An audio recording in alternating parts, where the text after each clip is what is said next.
हिंदवी स्वराज्याचे सरसंस्थापक छत्रपती शिवरायांना मानाचा मुजरा करतो।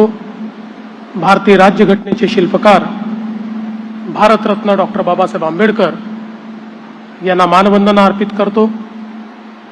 आणि आज नवीन स्वरूपामध्ये जे पोस्ट ऑफिस सुरू झालेलं आहे त्याच्या उद्घाटनाकरता आपल्यामध्ये उपस्थित एक फार मोठा वारसा जे चालवतात जनकोजीराव शिंदे, राणोजी शिंदे, महादजी शिंदे असं जे घराणं आहे त्या घराण्यातले आजचे वारसदार आणि भारत सरकारचे मंत्री माननीय श्री ज्योतिरादित्य शिंदेजी, आमचे सहकारी आमदार अमित साटमजी, मुख्य पोस्टमास्टर जनरल अमिताभ सिंहजी, हारून खानजी, रुपेश सावरकरजी, आचार्य पवन त्रिपाठीजी, या ठिकाणी उपस्थित सर्व भारतीय डाक विभागाच्या परिवारातील परिवारजन आणि उपस्थित सर्व भगिनी आणि बंधूंनो, आज अतिशय आनंदाची गोष्ट आहे की आमचं पोस्ट ऑफिस एका नव्या स्वरूपामध्ये पुन्हा एकदा जनतेच्या सेवेमध्ये रुजू होत आहे।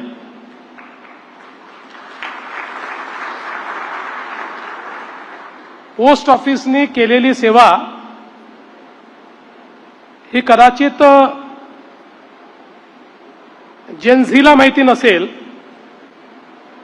पण जेनेक्स आणि मिलेनियल्स असं आपण ज्यांना म्हटलंय त्यांना मात्र ती सेवा माहिती आहे।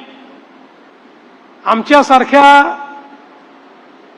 अनेक लोकांनी आपल्या लहानपणी पोस्टामध्ये जाऊन त्या ठिकाणी इनलँड खरेदी करणं किंवा पोस्टकार्ड खरेदी करणं, एनव्हलप खरेदी करणं, या सगळ्या गोष्टी केलेल्या आहेत। एखादं पार्सल पाठवणं हे देखील केलेलं आहे। नंतरच्या काळात स्पीड पोस्ट आला, त्या स्पीड पोस्टचा उपयोग केलेला आहे। आणि एवढंच नाही तर छोटी बचत ही जी पोस्टात त्या काळातही व्हायची ती देखील आपण जवळून बघितलेली आहे। त्यामुळे एक प्रकारे आमच्या समाजाच्या जीवनाचं एक महत्त्वाचं अंग म्हणजे पोस्ट, अशा प्रकारची जी व्यवस्था होती ही व्यवस्था आपण सगळ्यांनी बघितली आहे। खरं म्हणजे आपण जर साधारण 2000 पूर्वीचं साहित्य,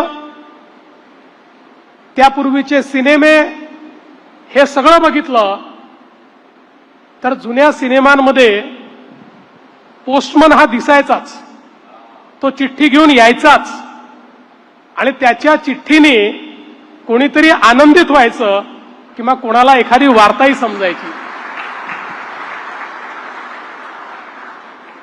आणि मला आठवतं की इतकं साहित्य या टपाल विभागावर तयार झालं। हे पु ल देशपांडे हे गमतीनं असं म्हणायचे की आमचा मध्यमवर्गीय कसा आहे, तर म्हणाले पोस्टमन आणि पोलीस यातला फरक त्याला कळत नाही, त्यामुळे पोस्टमन जर पत्र देण्याकरता आला तरी त्याचा वेश पाहून चळाचळा कापणारा अशा प्रकारचा आमचा मध्यमवर्गीय आहे, असं गमतीने ते म्हणायचे। किंवा हिंदीमध्ये एक फार गाजलेले कवी होते शरद जोशी, त्यांनी पोस्ट विभागावर लिहिलेली एक दीर्घ काव्य आहे ज्याच्यामध्ये त्यांनी एक विडंबन तयार केलं आहे की पोस्ट विभाग हा आताच्या ब्युरोक्रेसी सारखा, म्हणजे त्या काळात लिहिलंय 30 वर्षापूर्वी, तेव्हाच्या ब्युरोक्रेसी सारखा तयार झाला असता तर एखाद्या व्यक्तीला पत्र पाठवायचं असेल तर तो पोस्टात गेला असता आणि मग तिथल्या जो कोणी कर्मचारी आहे त्यांनी म्हटलं असतं की आधी फॉर्म भरा, फॉर्म भरल्यानंतर 15 दिवसांनी परत या, मग 15 दिवसांनी आल्यानंतर सांगितलं असतं तुमचे 2 कागद राहून गेले, ते 2 कागद घेऊन या. आणि मग एखाद्या व्यक्तीने जर एका महिन्यात 2 पत्र पाठवायचा प्रयत्न केला असता तर फारच तुम्ही पत्र पाठवता असं म्हटलं असतं. अशा प्रकारचं अतिशय सुंदर काव्य हे त्या ठिकाणी शरद जोशींनी केलेलं आहे. आणि त्यात ते सांगतात की आनंद व्यक्त करतात की अशी व्यवस्था नाही तर आता जी पोस्टाची व्यवस्था आहे त्याच्यामध्ये कोणी गेलं तरी आमचं पोस्ट हे गरीब आहे का श्रीमंत आहे बघत नाही, तो कुठल्या जातीचा धर्माचा आहे हे बघत नाही, आलेल्या प्रत्येकाचं पत्र घेतं आणि ज्यापर्यंत पोचवायचं आहे त्याच्यापर्यंत पोचवतं.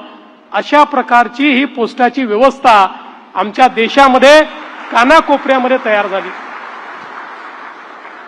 मला आठवतं मागच्या काळामध्ये एक कार्यक्रम आम्ही केला होता आणि त्या कार्यक्रमामध्ये कारगिलचं युद्ध सुरू असताना कारगिलच्या युद्धामध्ये जे आमचे सैनिक आणि अधिकारी दुर्दैवाने शहीद झाले त्यांनी त्या युद्धाच्या काळात आपल्या घरी पाठवलेली जी पत्र होती त्या पत्राचं वाचन आम्ही केलं होतं.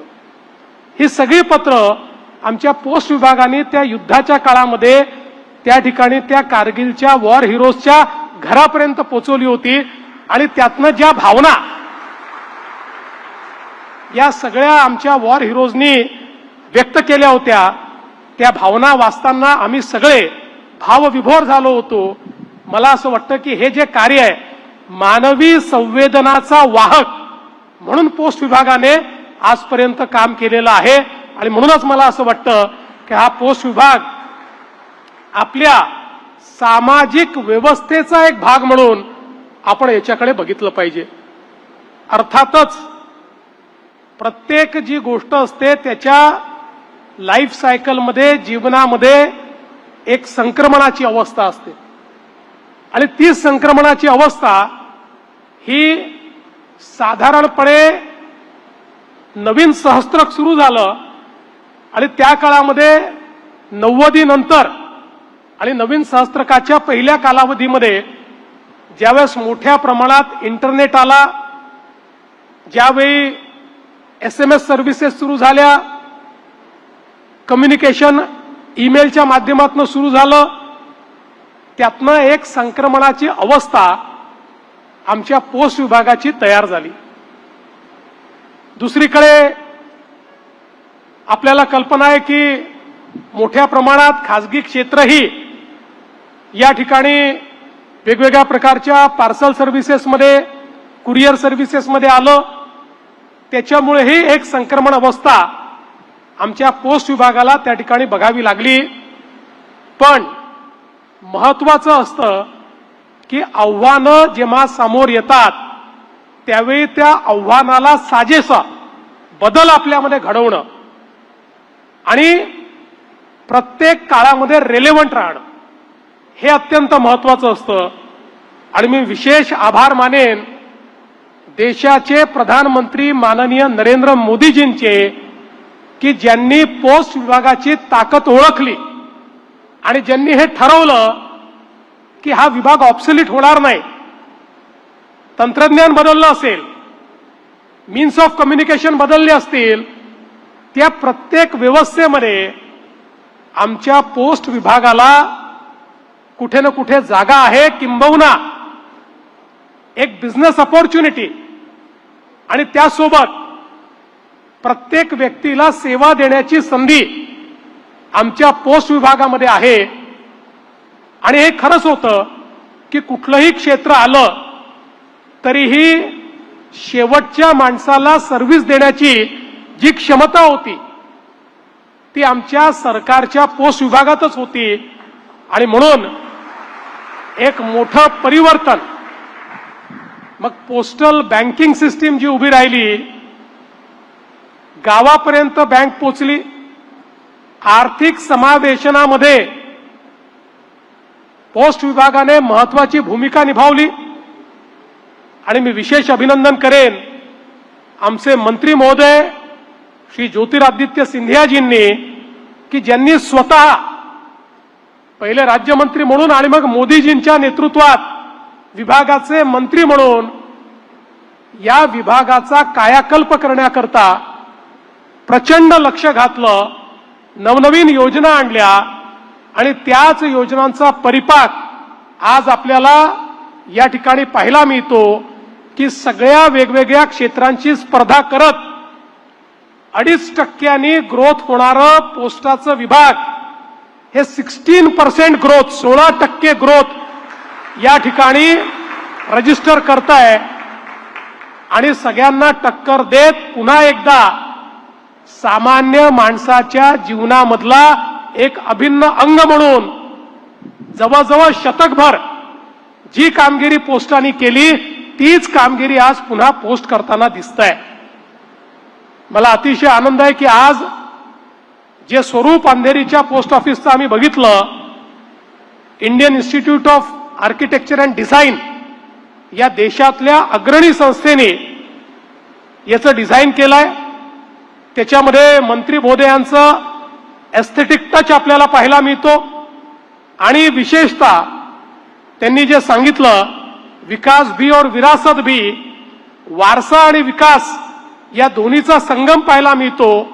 त्या बिल्डिंगमध्ये त्याचं जे हेरिटेज लुक आहे तेही सांभाळलेलं आहे आणि आधुनिकतम अशा प्रकारचं जे ब्रँडिंग पोस्ट विभागाला करायचं आहे ते ब्रँडिंग देखील त्या ठिकाणी झालेलं आहे. आधारपासनं बँकिंगपासनं तर त्या ठिकाणी ज्याचा उल्लेख झाला की स्वयंचलित किंवा आपल्याला ऑपरेट करता येईल अशी पार्सल सेवा, इथपर्यंत सगळ्या गोष्टी या आपल्याला त्या ठिकाणी पाहायला मिळत आहेत.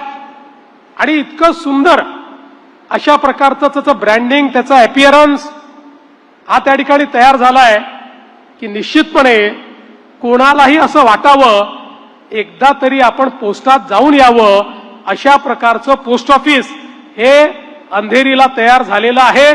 आणि आता जवळपास 2200 ठिकाणी महाराष्ट्रामध्ये अशा प्रकारचं पोस्ट ऑफिस तयार होणार आहे.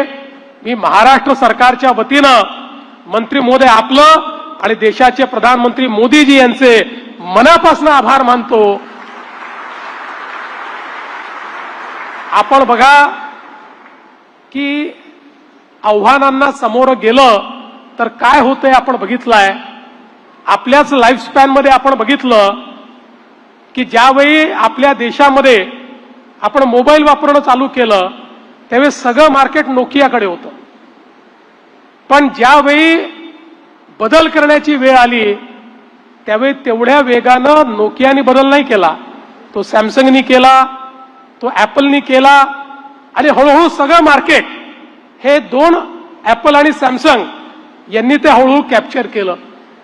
त्यामुळे तुम्ही किती जुने आहात हे महत्वाचं नाहीये, आव्हानांना सामोरं जात तुम्ही किती स्वतःमध्ये बदल करता, किती आधुनिकता आणता, किती रेलेव्हन्स आणता आणि किती लोकाभिमुखता आणता, याच्या आधारावर तुमचं भविष्य हे त्या ठिकाणी ठरत असतं. आणि अशा प्रकारचे प्रधानमंत्री आणि अशा प्रकारचे मंत्री हे आपल्याला मिळाल्यानंतर मी आजच सांगतो पुढचे 100 वर्ष आमच्या पोस्टाचं भविष्य उज्ज्वलच आहे. ते चांगलंच असेल, ते उत्तमच काम करेल हा मला विश्वास आहे.